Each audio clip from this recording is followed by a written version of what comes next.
नमस्कार, मैं आरती रेडियो अड्डा से और आज कुछ खास यानी कि 3 अगस्त नेशनल हार्ट ट्रांसप्लांटेशन डे है और आज हम बात करेंगे हार्ट ट्रांसप्लांटेशन पे। आज हमारे साथ हैं डॉक्टर हेमंत पथारे जी, जो कि जाने माने कार्डियक सर्जन हैं और जसलोक हॉस्पिटल में एज अ डायरेक्टर कार्यरत भी हैं। तो thank you so much sir, आपका बहुत बहुत स्वागत है रेडियो अड्डा से। और आपने इतने सारे हार्ट ट्रांसप्लांट किए हैं और इतनी जिंदगियों को दिल दिया है, तो ये बहुत बड़ी बात है। हमारे कुछ क्वेश्चन है जो हार्ट ट्रांसप्लांटेशन से रिलेटेड हैं। तो मेरा पहला क्वेश्चन ये है सर कि जब हार्ट ट्रांसप्लांटेशन से पहले क्या क्या इंडिकेशंस होते हैं और वो कौन सी स्टेज होती है जब ये लगता है कि हार्ट ट्रांसप्लांटेशन कराना बहुत ज़्यादा ज़रूरी है? तो हमारे पास जो मरीज आते हैं तो यूजुअली बाहर दूसरे तरह तरह के हॉस्पिटल से आते रहते हैं, नर्सिंग होम से आते रहते हैं और उन्होंने स्वेलिंग ऑफ द फीट यानी पैर की सूजन, पेट में पानी या फेफड़े में पानी जमता है, उनको भूख नहीं लगती लेकिन तो भी वजन बढ़ता रहता है, या तो रात को जब लेटते हैं तभी सांस फूलता है, या तो बिस्तर पे उठ के बाथरूम जाने तक भी सांस फूलती है।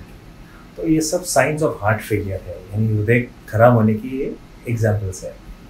तो बेसिकली जब आपका हृदय आपके शरीर के हिसाब से रक्त पुरवठा नहीं कर पाता, उसे हम हार्ट फेलियर कहते हैं। और जब ये सीवियर होता है तो उसको सीवियर हार्ट फेलियर कहते हैं। इसके 3 मुख्य कारण हैं।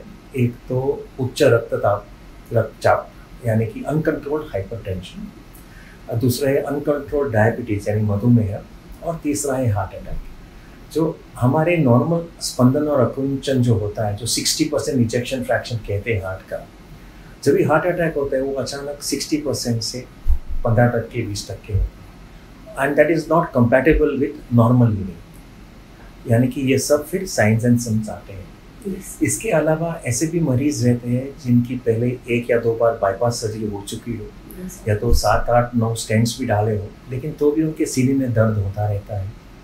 ऐसे भी मरीज है जिनको हमें पेसमेकर, और वो स्पेशल पेसमेकर रहते हैं जो इसको इम्प्लांटेबल कार्डियोवर्टर डिफिब्रिलेटर कहते हैं, जो जब भी आपकी हृदय की गति 200-300 अचानक होती है तो वो मशीन शॉक देता है मामूली सा और हार्ट नॉर्मल करता है। तो कभी कभी 1 महीने में 10-12 बार भी शॉक देने पड़ते हैं। ऐसे करके बैटरी रिपीट होती है AICD की। तो इन मरीजों को भी heart transplant is the definitive option. इसके अलावा you will have other patients जिसके वाल्व रिप्लेसमेंट हो चुका है बहुत साल पहले मल्टीवाल्वर हार्ट डिजीज़ के लिए, और अभी कार्डियोमायोपैथी हुई है। कई अनुवंशिक डिजीज़ है, अमाइलोइडोसिस, सार्कोइडोसिस, जो हार्ट को अफेक्ट करते हैं और हार्ट की पंपिंग बिल्कुल कम करते हैं। सो एंड लास्ट कैटेगरी होते हैं पेशेंट जिनको हमने ऑलरेडी वेंट्रिकुलर असिस्ट डिवाइस लगाया रहता है, आर्टिफिशियल हार्ट लगाया रहता है, या तो ECMO मशीन पे सर्कुलेटरी सपोर्ट के लिए रहते हैं, और उनको ऑप्शन इज हार्ट ट्रांसप्लांट। तो ये सब मरीज all these are indications for heart transplants. और कभी करना होता है कि बेसिकली जब भी आपकी रिफरिंग डॉक्टर को लगता है कि इनको अभी 8-9 महीने के अंदर इनका देहांत होने वाले, इतने सीरियस है, या तो मोर देन 3 हॉस्पिटलाइजेशंस इन ICU यानी आपके अतिदक्षता विभाग में हार्ट फेलियर के लिए अगर एक कैलेंडर ईयर में 3 बार से ज़्यादा एडमिट हुए हार्ट फेलियर के लिए, तो यकीनन मानो कि ये 50% मरीज 1 साल के अंदर मरने वाले हैं और 80% मरीज 1.5 साल में मरने वाले हैं। So this is indication for undergoing heart transplant. Sir, मेरा दूसरा क्वेश्चन ये है कि जो हार्ट ट्रांसप्लांट है एक बहुत टफ प्रोसेस है जी, तो इसमें कौन कौन से टेस्ट हैं जो रिक्वायर्ड होते हैं? तो यकीनन काफ़ी टेस्ट होते हैं। तो उसमें से काफ़ी टेस्ट हम OPD बेसिस पे करते हैं, यानी कि पेशेंट आता है हॉस्पिटल को, खून देके जाता है, तो उसमें बेसिक टेस्ट होते हैं। Blood grouping very important, blood grouping और क्रॉसिंग, क्योंकि usually blood group specific heart donation होता है। उनके लिपिड प्रोफाइल यानी कोलेस्ट्रॉल और ट्राइग्लिसराइड्स देखते हैं, उनका थायराइड प्रोफाइल, थायरॉक्सिन लेवल्स देखने पड़ते हैं, लिवर फंक्शन टेस्ट यानी पीलिया है कि नहीं, बिकॉज इन सब लोगों को थोड़ा लिवर को सूजन होती है, तो उनका PT और INR जो क्लॉटिंग पैरामीटर्स है, ब्लीडिंग टाइम, क्लॉटिंग टाइम, वो चेक करते हैं। किडनी पे असर पड़ता है, तो यूजुअली इन मरीजों के क्रिएटिनिन लेवल जो होते हैं तो वो नॉर्मल नहीं रहते हैं, यूजुअली 2-2.5 तक रहते हैं। ब्लड यूरिया चेक करने पड़ते हैं। फिर स्टूल रूटीन में कुछ संडास में खून जा रहे हैं क्या, बवासीर है क्या देखना पड़ता है। यूरिन में कुछ इन्फेक्शन है, क्योंकि मधुमेह के पेशेंट्स को यूरिन इन्फेक्शन होता ही है।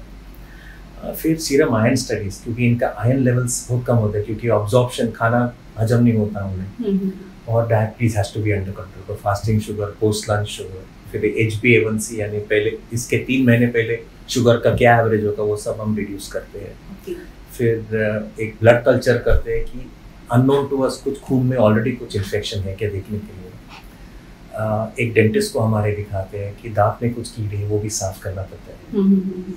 सब पेशेंट को हम एक स्कोपी करते हैं, यानी ऊपर से नली डालते हैं मुंह में से, और फूड पाइप अन्न नलिका और पेट सब चेक करते, कुछ अल्सर है, कुछ पोर्टल हाइपरटेंशन वराइसिस है क्या, और नीचे से भी हम स्कोप डालते संडास के यहाँ से कोलोन में कुछ ग्रोथ है या कुछ अदर प्रॉब्लम्स है कि देखने के, ताकि जो आगे जाके हमें प्रॉब्लम न करे। तो ये सब बेसिक। इसके अलावा रेडियोलॉजी के इन्वेस्टिगेशन होते हैं, छाती का एक्सरे तो हम करते ही हैं, क्योंकि मेनी ऑफ दीज पेशेंट्स को ऑलरेडी 1 या 2 बार हार्ट बाईपास हो चुका रहता है।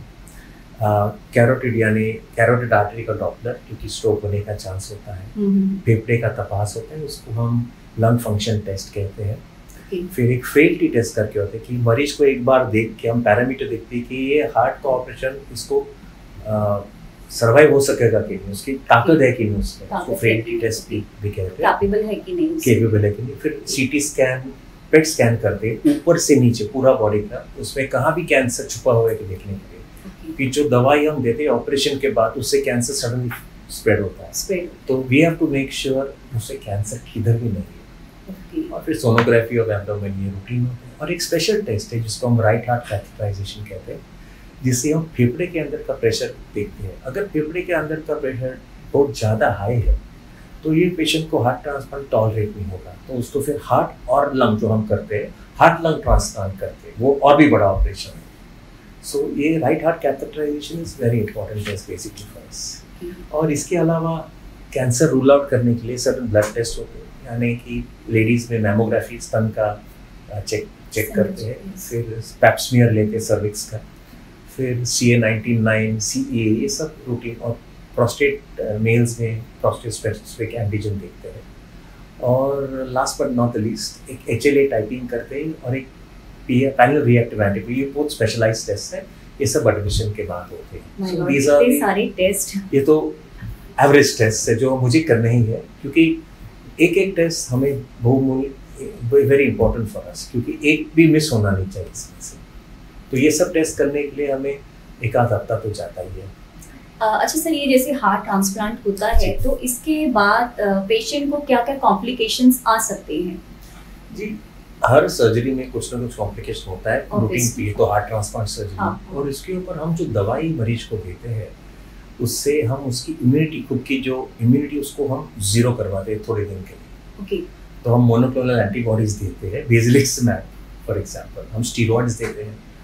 तो स्टीरॉइड्स जो होता है उससे चेहरे को सूजन आती है, गम्स जो दाढ़ है उनको सूजन आती है, वजन वेट गेन होता है, पैर को थोड़ा सूजन आती है, और they are prone for small infection, यानी कि अबाउट हर पेशेंट जिसका हार्ट ट्रांसप्लांट होता है अगले 10 साल में कुछ ना कुछ इन्फेक्शन होने वाला है उसको, और उससे वो बाहर निकलते हैं एंटीबायोटिक्स देके, लेकिन they are prone for infection. इसके अलावा इमीडिएटली ऑपरेशन के बाद, क्योंकि ये मरीज काफ़ी सिक होते हैं और काफ़ी एल्डरली होते हैं, तो उसका जो बोन होता है, बोन डेंसिटी कम होती है, उसको हम ऑस्टियोपोरोसिस कहते हैं। जो स्टर्नम जब भी खोलते हैं, बंद करते हैं, तभी हीलिंग को टाइम लगता है। इसके अलावा हम जो दवाई देते हैं टैक्रोलिमस फॉर रिजेक्शन, उससे किडनी पे ऊपर असर पड़ता है। और 10% ऑफ ऑल पेशेंट्स 10 साल के बाद अगर आप चेक करें तो 10% उसको डायलिसिस करने का चांस होता है, पर ये यूजुअली मरीज 70 के ऊपर के होते हैं। And that's about it. इसके अलावा blood cancers if you see, तो अबाउट 30% मरीज को स्किन या ब्लड का कैंसर होने का चांस होता है in the next 10 years, not early on the next 10 years।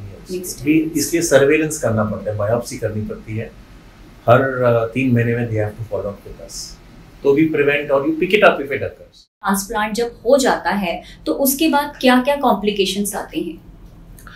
देखिए, हार्ट ट्रांसप्लांट के बाद थोड़े बहुत कॉम्प्लिकेशंस सब में होते हैं, लेकिन वो माइनर होते हैं, क्योंकि हम पेशेंट्स को स्टीरॉइड्स देते हैं, तो उनकी बोन हीलिंग इज वीकर, तो उनको ऑस्टियोपोरोसिस भी रहता है, तो वुंड हीलिंग टेक्स टाइम, जख्म भरने को टाइम लगता है। इसके अलावा स्टीरॉइड्स के कारण उनको रक्तचाप बढ़ता है उनका, और उसको एंटी हाइपरटेंसिव्स पे रखना पड़ता है। 10 साल में अगर आप देख लेंगे तो लॉन्ग टर्म बेसिस पे 10% ऑफ पेशेंट्स उनको किडनी फेलियर होने का चांस होता है, और about 25% of patients can have skin cancer या तो ब्लड कैन लिम्फोमास, ल्यूकेमिया होने का चांस होता है। इसलिए 3 मंथली सर्वेलेंस इज इम्पोर्टेंट। और सर हार्ट ट्रांसप्लांट में क्योंकि हम किसी और के दिल को किसी और के दिल में डालते हैं और यूज़ करते हैं, तो इसमें लाइफ एक्सपेक्टेंसी क्या रहती है और क्या क्वालिटी ऑफ लाइफ होती है? भारत में और वर्ल्ड में रिजल्ट सेम है। 12 महीने के बाद यानी 1 साल में तकरीबन 87% पेशेंट्स जिंदा रहते हैं। जो अनफॉर्चुनेटली डाई होते हैं वो बहुत सीरियस पेशेंट होते हैं, जो इमरजेंसी में हार्ट ट्रांसप्लांट के लिए आए रहते हैं, या they are about 75 years of age, already kidney liver सब खराब हो चुके, मल्टी ऑर्गन वाले होते हैं। 5 साल में 75% जिंदा रहते हैं, 10 साल में 60% जिंदा रहते हैं, एंड 30% पेशेंट 20 साल जिंदा रहते हैं। अब यू मस्ट अंडरस्टैंड कि काफ़ी हमारे मरीज 70 के आसपास के रहते हैं, तो उनको 15 साल 10 साल मिला instead of 0 is much better. So and quality of life as अगर देखें तो इट्स वेरी गुड। जो मरीज बिस्तर से उठ के बाथरूम नहीं जा सकता है, जो मरीज दरवाजा खोलना नहीं जा सकता है, मेरे मरीज जैसे आधा मैराथन भाग चुके हैं, मेरे मरीज है जो जिम को हर रोज जाते हैं, जो मरीज है तो हर रोज 10 किलोमीटर साइकिलिंग करते हैं। ये सब these are examples of quality of life. So quality of life is great. आपको सिर्फ टेक केयर करना है कि टाइम पे एंटी रिजेक्शन ड्रग्स जो है वो लेना है, बस दूसरा कुछ मत करो, और थोड़ा yoga. Thank you so much sir, आपने इतना इंफॉर्मेशन दिया। एक लास्ट मेरा क्वेश्चन है कि आप क्या मैसेज देना चाहते हैं रेडियो अड्डा से कि लोग कैसे अपने दिल का ख्याल रखें कि उन्हें हार्ट ट्रांसप्लांटेशन की नौबत ना आए? जी, तो बेसिकली अगर आप धूम्रपान न करें, दारू बिल्कुल मॉडरेशन में, शराब बिल्कुल मॉडरेशन में लें, हर रोज 30 मिनट या 40 मिनट हर रोज काम चले, नॉट ड्यूरिंग वर्क बट चलने के लिए चले, ज़्यादा करके वेजिटेरियन को खाए, थोड़ा योगा करे, प्राणायाम करे, और अगर आपको कोई बीमारी है यानी रक्तचाप या मधुमेह तो उसका प्रॉम्प्ट ट्रीटमेंट ले। ये सब आप करेंगे तो definitely chances of heart failure कम हो जाएगा, एंड देन हमें भी मिलने की नौबत नहीं आएगी। नहीं, बिल्कुल नहीं आनी चाहिए। लेकिन फिर भी बहुत अच्छा लगा सर आपसे मिलके, और इतना अच्छी इंफॉर्मेशन आपने दी है। और सच में हम सभी को अपने दिल का ख्याल रखना चाहिए, क्योंकि जिंदगी फिर नहीं मिलेगी दोबारा। और देखते रहिए आज कुछ खास, रेडियो अड्डा एंटरटेनमेंट का अड्डा। Thank you.